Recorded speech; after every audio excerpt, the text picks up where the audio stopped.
आशुतोष, क्या सरकार प्रश्न पूछने के अधिकार को कुचल देना चाहती है संसद में भी, जैसा विपक्ष कह रहा, या वाकई एक विशेष परिस्थिति है?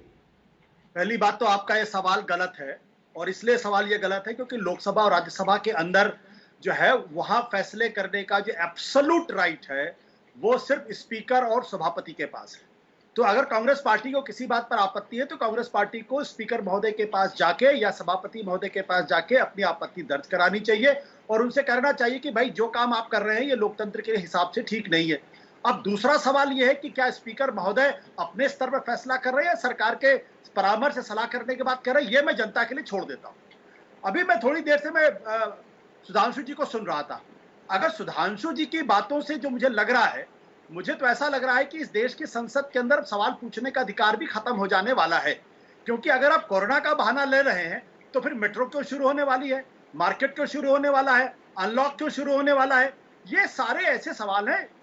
दरअसल दिक्कत आज की तारीख में क्या हो गया है कि अगर आप कुछ भी सवाल पूछो सरकार से, बोले राहुल गांधी ने क्या क्या, क्या राहुल गांधी इस देश की संसद है क्या राहुल गांधी सवाल पूछेंगे तो संसद का रेलेवेंस बना रहेगा, और राहुल गांधी अगर सवाल नहीं पूछेंगे तो संसद का रेलेवेंस खत्म हो जाएगा। अगर बीजेपी और सत्ताधारी पार्टी का एकमात्र लक्ष्य अगर राहुल गांधी है तब तो इस देश के लोकतंत्र का भगवान ही मालिक है। मैं इतनी से बात कह सकता हूं। मैं ये कहना चाहता हूं कि जो 4 घंटे के लिए आपने कहा उसको 5 घंटे के लिए कर देते, कौन सी दिक्कत थी? प्रश्नकाल में दरअसल ऐसे सवाल पूछे जाते, जैसे सवाल ये पूछा जाता कि क्या चीन की सेना भारत के जमीन पर कब्जा किया या कब्जा नहीं किया है, तो इसका जवाब स्पष्ट तौर पर देना पड़ता है इनको, और अगर देना पड़ता तो इनकी दिक्कत हो जाती। तो इस तरीके के कई सारे सवाल हैं। मेरा स्पष्ट तौर पर मानना है कि अभी भी कांग्रेस पार्टी को बजाय मोदी सरकार को घेरने के स्पीकर के पास जाना चाहिए, मजबूती के साथ अपनी बात रखना चाहिए और यह स्पष्ट कर देना चाहिए कि अगर संसद के अंदर प्रश्नकाल नहीं चल रहा है तो फिर संसद काल और संसद सत्र चलने का भी कोई मतलब नहीं है। आज एक बड़े अखबार में इसके संदर्भ में जो खबर छपी आशुतोष जी, उसमें गुलाम नबी आजाद का कोट है और उनके कोट से ऐसा लगता है कि उन्हें इस बाबत पूरी जानकारी थी। जो संसद के सत्र को चलाने की प्रक्रिया बन रही थी, जो तैयारी की जा रही थी, जो व्यवस्थाएं दी जानी थी, उनको पूरी जानकारी थी। क्या अजय आलोक कांग्रेस पार्टी ने सही प्लेटफॉर्म पर, सही समय पर, सही जगह, सही तरीके से विरोध नहीं किया और अब वो उसका लाभ लेना चाहते हैं? अजय आलोक बोलिए अपनी बात, फिर सुधांशु जी आपके पास आ रहा हूं। देखिए रोहित जी, कांग्रेस पार्टी को आदत हो गई है सेल्फ गोल करने की। आशुतोष जी ने बिल्कुल सही कहा कि एब्सोल्यूट डिस्क्रिप्शन स्पीकर का और डिप्टी चेयरमैन का होता है कि इसमें क्या करना है। बिल्कुल सही है, संवैधानिक है, तर्कसंगत है।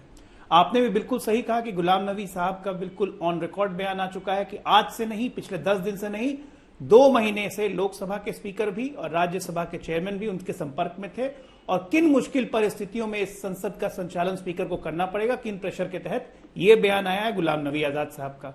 तो कांग्रेस पार्टी को तो अपने नेताओं के बयान का पता नहीं है, पता नहीं कौन सी लीक में अभय दुबे बोल रहे थे। दूसरी बात, बहुत सही कहा अभय दुबे ने कि अपने गिरहबां में झांकते नहीं है। 1949 में बाबा साहब अम्बेडकर का भी एग्जाम्पल दिया, लेकिन 49 के एग्जाम्पल को आज 2020 में ला रहे हैं। तो 61 में ये एग्जाम्पल कहां गया था, 71 में कहां गया था, 75 में कहां गया था, 76 में कहां गया था, जब सही में सवाल पूछने की जरूरत थी इमरजेंसी के मुद्दे पर, राष्ट्रपति शासन लगाने के मुद्दे पर। उस समय सवाल पूछा जाता है, क्योंकि बिहार के बारे में जब यही सवाल पूछा गया था राष्ट्रपति शासन लगाने में, तो उस वक्त की कांग्रेस पार्टी या यूपीए सरकार कटघरे के घेरे में आ गई थी, प्रस्ताव गिर चुका था, इसलिए राष्ट्रपति शासन पर सवाल पूछने वक्त जवाब नहीं था। आज सवाल इसलिए हटाया गया है प्रश्नकाल, क्योंकि यह समय नहीं है प्रश्नकाल का। इसका और एग्जाम्पल देता हूं। मान गया मैं आपकी बात अभय जी और आशुतोष जी के हिसाब से भी, प्रश्नकाल विपक्ष के लिए सबसे इंपॉर्टेंट चीज है, क्योंकि सरकार को घेरने का मौका मिलता है। क्यों ना करें, विपक्ष का काम क्या है। लेकिन प्रश्नकाल भी व्यक्तिगत होते हैं और राष्ट्रहित में इसे छोड़ना चाहिए। इसका लाजवाब उदाहरण सुषमा जी ने प्रेजेंट किया था 2011 में, जब उन्होंने अपनी तरफ से यह प्रस्ताव दिया था राज्यसभा लोकसभा दोनों में कि प्रश्नकाल को स्थगित किया जाए और देश में व्यापक भ्रष्टाचार पर हम लोग इस पर चर्चा करें। उस वक्त इनके राज्यसभा और लोकसभा के चेयरमैन ने यह बात नहीं मानी, पीजे कुरियन साहब का बयान था। तो अपने हर बातों को आप भूल जाइए और कन्वीनियंटली मैटर को, गोल पोस्ट को शिफ्ट करते रहिए, तो ये इससे घटिया राजनीति क्या होगी। नमस्कार, मैं हूं अंजना ओम कश्यप। हमें उम्मीद है ये वीडियो आपको पसंद आया होगा। लेटेस्ट खबरों के लिए यूं ही देखते रहिए आज तक और इस वीडियो के पसंद आने पर लाइक, शेयर एंड सब्सक्राइब करना ना भूलें।